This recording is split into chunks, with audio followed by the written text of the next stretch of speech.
In part 2 of Without Walls, Camille Paglia confronts the taboo subject of child sexuality in Lolita Unclothed. First, there's a nightmare in Provence.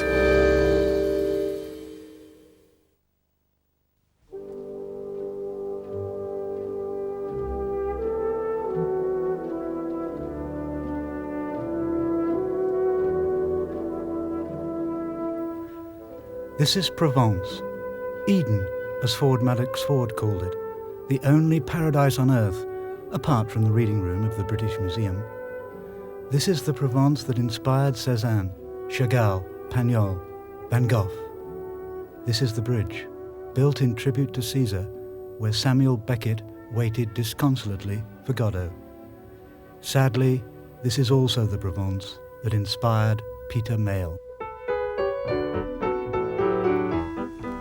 The year began with lunch, and what a lunch!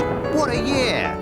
A Year in Provence has gone on to sell over 1 million copies in the Pan edition alone, founding what is almost an entire industry. Now 2 million copies sold worldwide. Enjoy 3 weeks in Provence with Peter Mayle, the man who knows it best. A Year in Provence, Côte de Luberon, rich and hearty.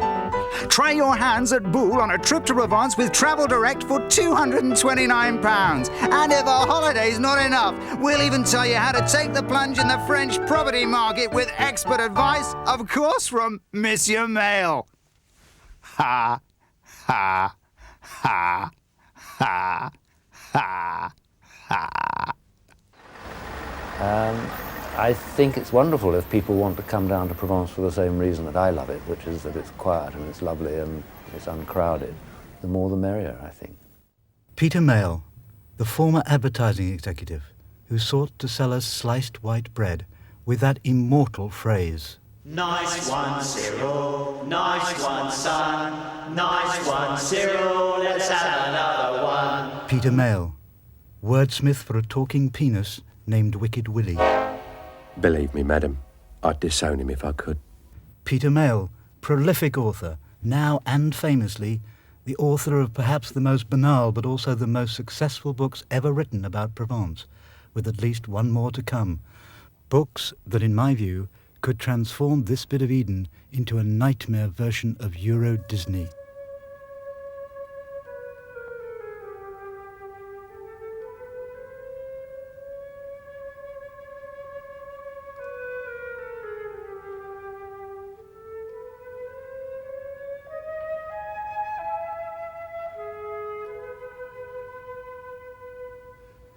This is Lacoste, once renowned as the home of the Marquis de Sade, the setting for Justine and some of his other masterpieces of pornography.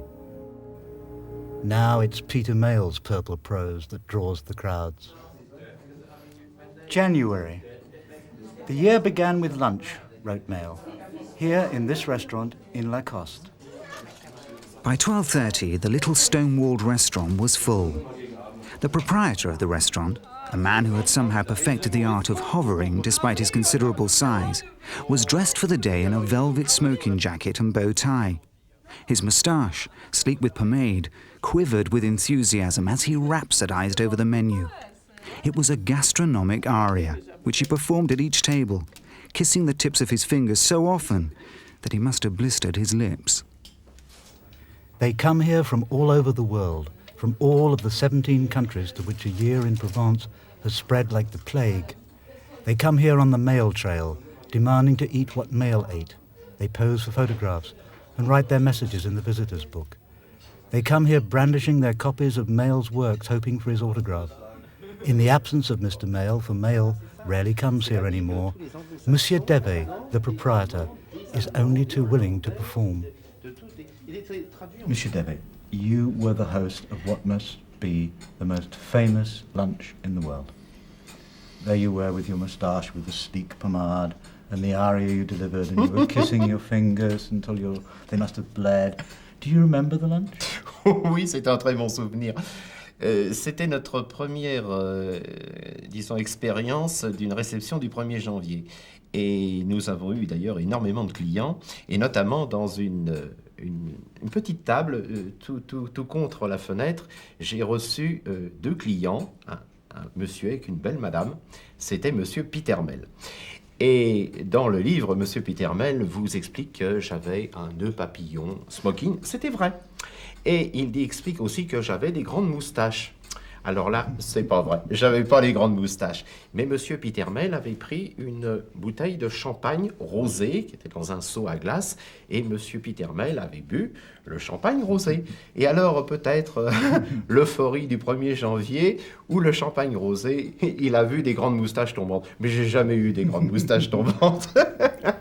It is not an insignificant tragedy.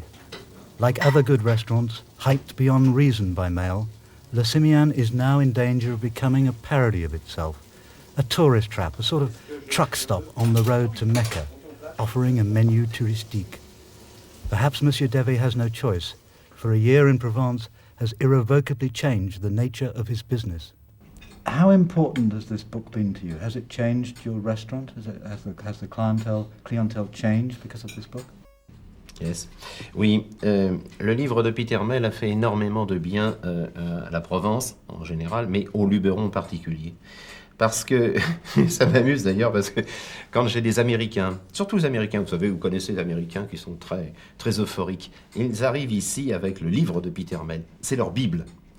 Et alors, ils arrivent avec un grand sourire, ils regardent même pas le menu, vous savez, ils arrivent avec un a priori positif. Alors ça, c'est merveilleux, parce que bon, ils regardent un peu le menu, mais ils savent que ça va être bien. Alors ça, vous voyez, c'est ce que Peter Mayle a apporté à moi ou à mes collègues. Il a apporté quelque chose, si vous voulez. Le client est mis sur les rails, si on peut dire. Il est propulsé vers nos établissements. Ça, c'est intéressant. It is no longer possible to begin the year with a 6-course lunch and pink champagne at Le Simian. The restaurant is now closed from November until Easter. That is because Monsieur Devey's French clients, unhappy with the changes provoked by a year in Provence, have largely deserted him, and there are not yet enough winter pilgrims to replace them.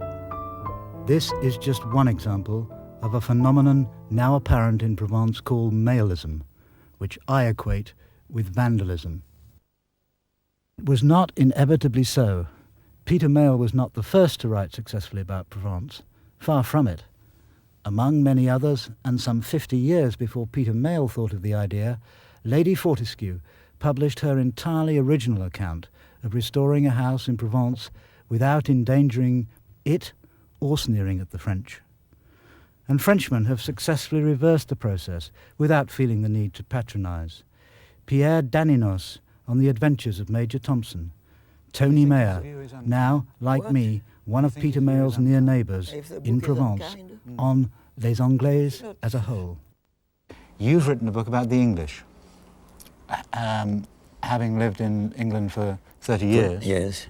And this was your sort of Peter Mayle equivalent, in the sense that you were looking at the habits and the particular characteristics of the English. How was your book received? Some said they liked it, and some were very cross with it. I was very surprised to see how many were cross with it. They said, well, it's too true. What about Mr. Mayle's book? The case of Mr. Mayle is similar to mine. I lived for a long time in England, and I'm French, and I wrote a book about English. Mr. Mayle didn't stay as long as I did in France, but he is British, and he writes about the French. And it's a little bit the same situation. But he obviously tried to be funny, and I tried to be